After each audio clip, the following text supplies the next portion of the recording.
Everyone, Andrea here. We're just going to go back to feedback, how it starts in us first. It's always communication. There is no good or bad. When you heard that case study, you're probably going to want to reach out immediately to solve this problem. The problem is still going to start within you. The feedback starts within you. I want you to think about the things that are real and true there and start to calm your body with knowing that you're doing a good job. You haven't done anything wrong. You can decide to get curious with yourself about what you want to see happen here, and it starts within you. What if people just get to say words and it doesn't mean anything about you or Shelley? Because what's happening for you and Shelley is real and true. And you don't have to respond to words outside of you. You don't have to make it mean anything, or you can decide to check in with yourself and then find out more information, but you also don't have to. You get to know what's real and true for you. Going to jump back into our slides. Now, you're probably going to have more questions. I want you to reach out to me if you do. This is the work I do with nurses one-on-one. We just get to work on this, the culture of one, giving ourselves feedback before we're giving feedback. It's communication. It's a conversation. You can find me at AndreaRomerCoaching.com, on Facebook and LinkedIn under Andrea Romer Coaching.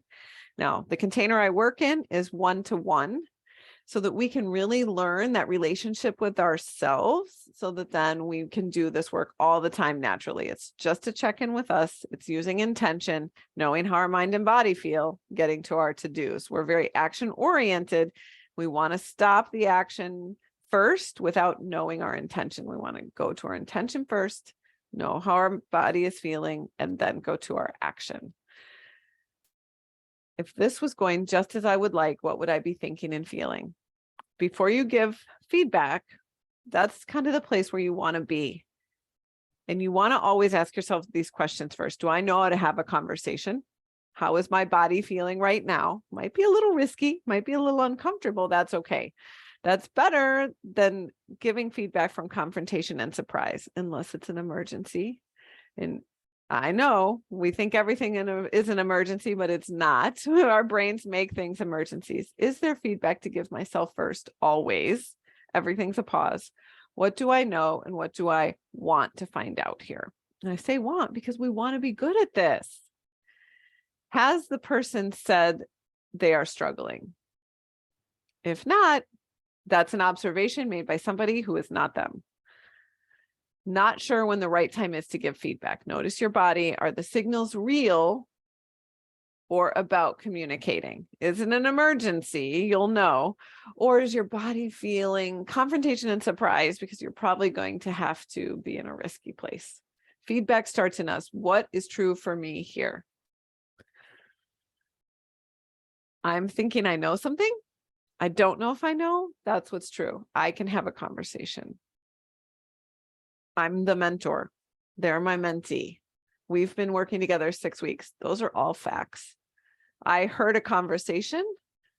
I heard words. That's all that's true. We can't actually assign any of those meanings. I am struggling. I want them to do things my way. That's okay. But they also can't be you.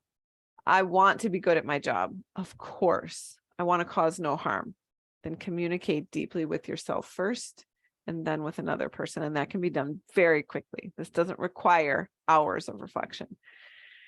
I can converse. It is not weird when it comes from your heart. So if you give on the spot feedback that you like and is working, then keep doing that, because anything that comes from your heart, like I intend well, is going to land. And if it doesn't, you just keep tweaking it. You keep tweaking it more from yourself.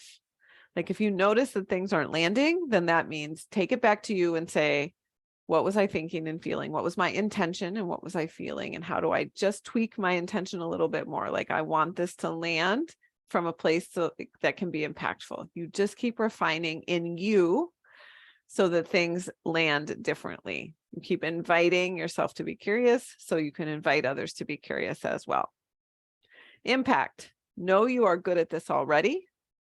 Intention is your thought, what you want to see happen. And agenda is your to-dos.